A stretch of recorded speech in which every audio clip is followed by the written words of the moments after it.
So apparently a recent HMICFRS investigation into Wiltshire Police Force has uncovered information that showed that Wiltshire Police closed an investigation into a vulnerable teenage girl who reported that she was gang RAPED despite what they call clear allegation and evidence on the girl's phone.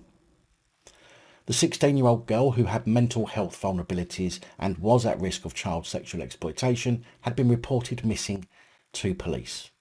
However, Wiltshire Police did not make a missing persons record, public protection notice, or refer the case to Children's Social Services. When the girl returned home, she told her mother and social worker that she had been RAPED by 3 males and that they had filmed the events and sent her the images online.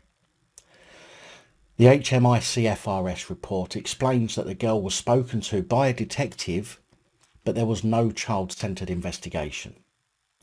The detective did not record what she had said on the force's investigation system, did not examine the girl's phone for evidence, took no video interview, which is standard practice for child cases such as this, did not carry out an assessment of the risk from the 3 men, and did not arrange medical care or a forensic medical examination of the girl.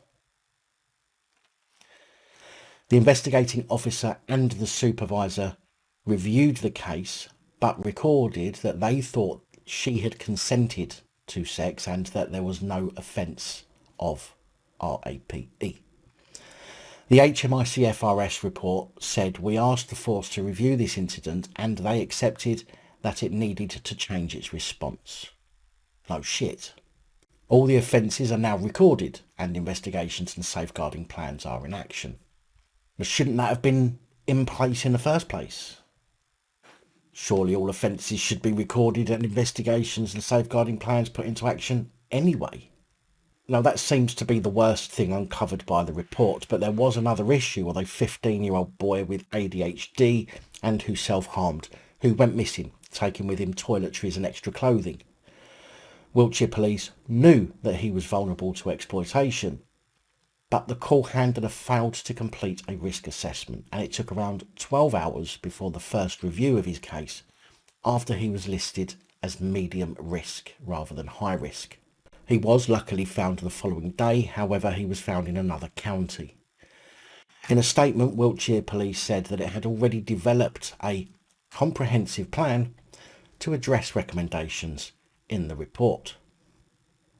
And this, ladies and gentlemen, is sadly the world that we are living in, where police treat the most serious incidents as nothing to worry about, but go all out and send the heavies when somebody says something another person doesn't agree with, or sends all units to a peaceful protest in order to antagonise and create a situation where they can go hands-on and crack some skulls.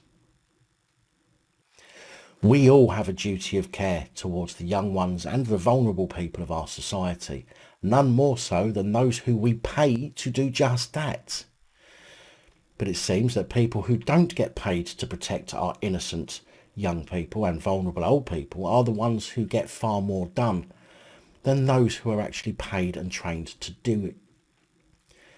Now, I'll tell you what I would like to hear. I'd like to hear from the bootlickers who watch this channel just how you'd explain this one away. Come on, I'm waiting for your word salad excuses.